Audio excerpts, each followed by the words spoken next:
Alright, I want to do a video here quickly going over some stuff I've either made or got for this coming trapping season here.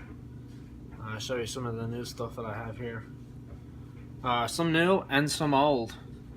We'll start with old. A gentleman that I know, he has a farm. His father-in-law, he's passed away now, he had a farm also. And he used to trap in the Depression era. And he found these in his barn.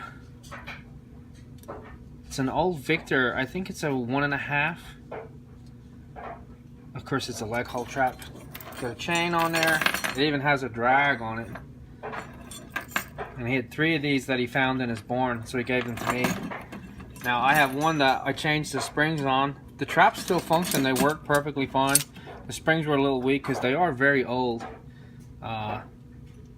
Like I said, these are probably Depression era, 1920s, I guess he was trapping. And they were laying in the barn ever since. Like I said, they all still function. They have a funny latch system on it there. You can see where the latch, where the pan comes up into the latch. They're pretty rusty. They still work. I dyed one, it took the dye and everything. Like I said, I put a new set of springs on it, so the springs were new. But other than that, they still all function, even being that old. I thought that was pretty cool though. That's a piece of trapping nostalgia there. Another box I got here, you can see in the background here. I got these from a gentleman that I trapped for.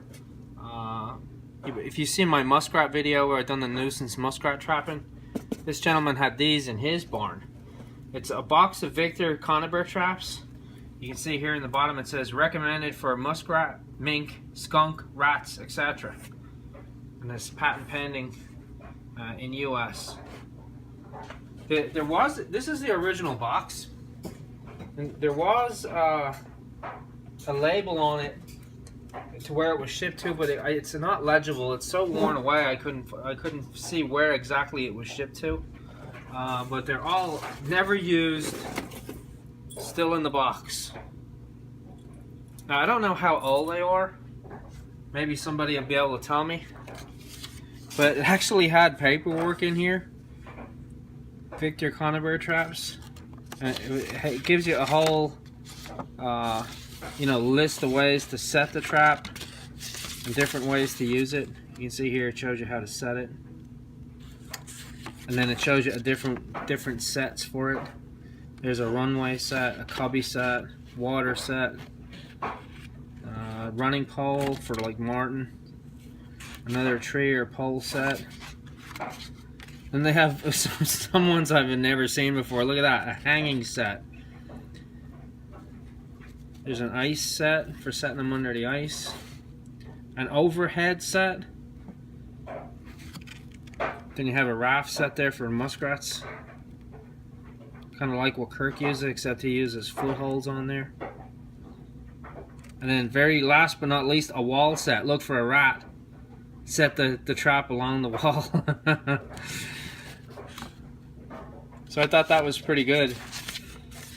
Like I said, these traps have never been used. I don't even think they were taken out of the box. But if anybody knows that, give me an idea of how old that might be, I don't know.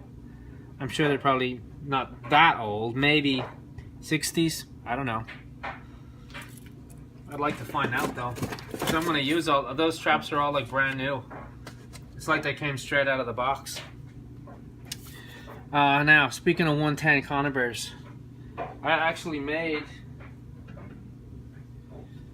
some of these stands. I made a stands here for 110s. You can see it. I'll set it up against the box there. You might be able to see it. You can see here I got a bottom bar. This is where the set would go in. So I got a bottom bar and then 2 rests for the springs. And then I have a handle on the top so I can pull it in and out. I'll show you how I have a trap here set with it. You can see there how it would be. That's how the trap and everything is going to set in it. I'll lift this up a little bit. So there's how it's going to work. I welded these together. I bought some 5/16 inch metal rod at Lowe's. I cut it into different lengths I wanted and then just welded it all together with a MIG welder. You can see that's how it's going to sit down in there. This will be ground level, of course. The spikes would go down into the bottom of the pond. So then Mr. Muskrat would swim along. This will be outside his run, and once he hits that, he's done. And then the stand actually holds the trap on there. So all you have to do is grab the handle on the top and pull trap, rat, and everything out in one go. So it holds that trap rock steady. It holds that trap rock steady, and there is no movement on it at all. So have the chain and the spring goes through the arm. So you can, like I said, you just pull the whole thing up out of the water and you're ready to go. You can set the trap before you put it in and just push the whole thing down. It'll stop when it hits the bar, and the trap is going to be right at the bottom of the run. They do make commercial ones of these. You can buy these. I've seen them that you can get. You can see where I welded the little spurs and stuff on, and I welded the bar together. It seems to work pretty good though. It's nice and solid. So I'm looking forward to trying that out on the muskrats. Here's something else that I made here that I'm going to try. It's a scent box. So the idea is that I would put sheep's wool or cotton balls or something in here, or bait. You could put bait in it. You can say I have it mounted on a rebar stake, and then I welded a nut on the top of it so I could hammer it into the ground without smashing it up. It reinforces the box.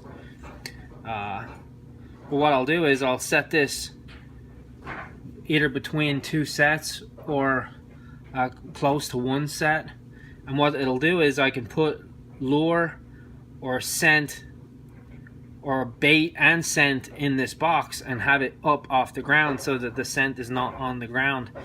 So like in a field, in an area where I'm away from trees or away from anything tall, that I can put scent on, like a fence post or something. It'll keep the scent further off the ground so the wind will have a chance to carry it a little bit further. I would think too that if I had the trap directly underneath this box, I could put bait in here for coon, or I could put bait in here or scent for fox, and it's going to distract them from looking at their feet. If I have a foothold, it's going to distract them from looking at the ground where their feet are, and it keeps their attention on the scent or on the bait in the box. But that's something I'm going to try out. I haven't painted it yet. I made it and I haven't got to paint it yet, but I will paint it before we put it out, of course. I usually paint them flat. I'm going to give it a try and see if it works. Here's something else I'm going to rig. I'm going to make some more rigs for the Conibears. This is a Conigrip. You've probably seen these before. But I can get bar like this and weld these to the bar, or weld it to the top of a stake if I want to do that. I can weld it to the top of the stake for setting Connies. This grips the Conibear trap. The Conibear trap sits, the feet of the Conibear trap sit in here, and I can mount it at any angle I want. But what I might do is get more bar like these, make another H, and instead of making the spurs to hold the trap, I'll just weld this onto the bottom of the leg, so then the trap will stay in there. I can make more of these traps using less material, or the stands using less material, so I would just weld that Conibear bracket on there, or I could weld it in the corner here and then have the feet of the grip, or the body grip part of the Conibear in that, and that'll hold it nice and steady for me. So I'm looking forward to messing around with that. I also seen guys mount these on like patio bricks, the small flat patio bricks, for bottom edge sets or for putting in the bottom of muskrat runs. So you would attach that to the brick, and then the Conibear would mount on top of the brick, and you drill a hole in the brick to put the chain through it to hold it. So I'm gonna look for, do some different things with those and see what I can come up with that.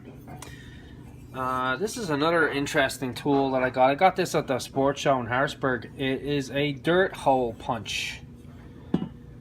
and it works really well. You can see that at the end of it here is a big heavy duty knot welded on a piece of pipe that's got the bars for me to pull out. So what you do is hammer it into the ground where you want to make your dirt hole. And the advantage with this is that of course when it gets later in the winter, the ground is pretty hard. This punches a nice clean hole right into the ground. You can also make it pretty deep, and you can put that bait at the bottom of that hole. So it makes, if you have a too shallow a dirt hole and you have bait in it, it's very easy for the animal to make one move in there, grab the bait out of the hole, and he's gone, and he's not going to work your set. Now hopefully he would have stepped in your trap before that happens, but sometimes not. Sometimes they'll come from the backside or come from the top of the dirt hole. This will cut a nice, I mean, it's a perfectly clean, you can have the hole any angle. You can make it go straight down, you can make it, you know, a 45 degree, whatever angle you want. So he has to come to the, you know, to the front of that hole where your trap is going to be. But all you do is you hammer it into the ground, you twist it just like a corkscrew, and then you pull it out, and it just pulls the whole clean solid dirt right out of the hole.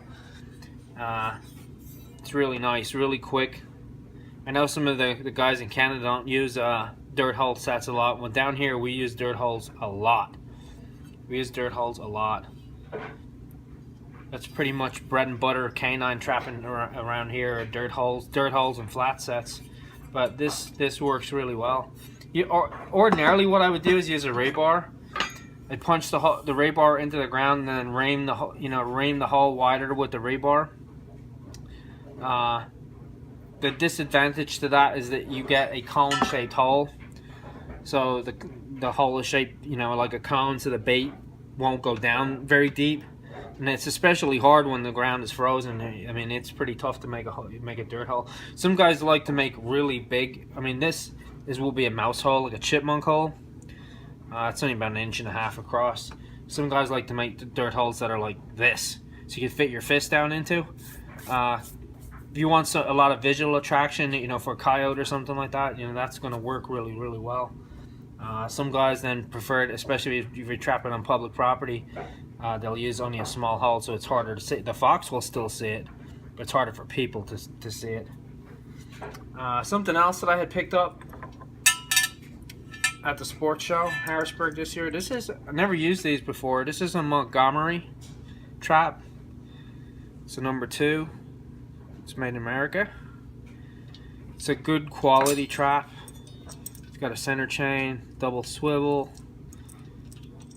It's got a swivel in the middle of the chain, and it's got a loop ring that I can change that eye. It's got a good heavy duty swivel on it. The thing to notice with this trap is that it is dogless. It's a direct connection from the pan that goes right over the jaw of the trap.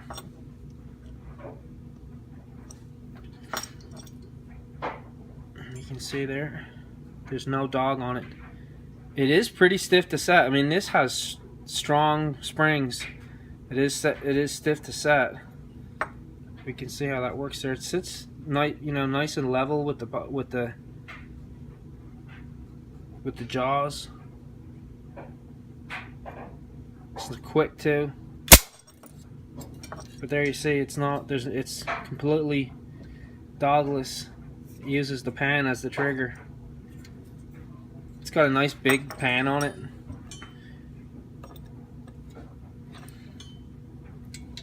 So we'll dial up and give it a try. I know I haven't trapped coyotes, and some of the guys that trap coyotes say that coyotes are really hard on traps. They bite them, they chew them, you know, they bend the dogs and they break the dogs, and then you got to constantly readjust them and stuff. But there's one less thing you have to worry about on this. So that I'd be interested to try as well and see what goes on with that. Other than that, good luck to everybody out trapping this season.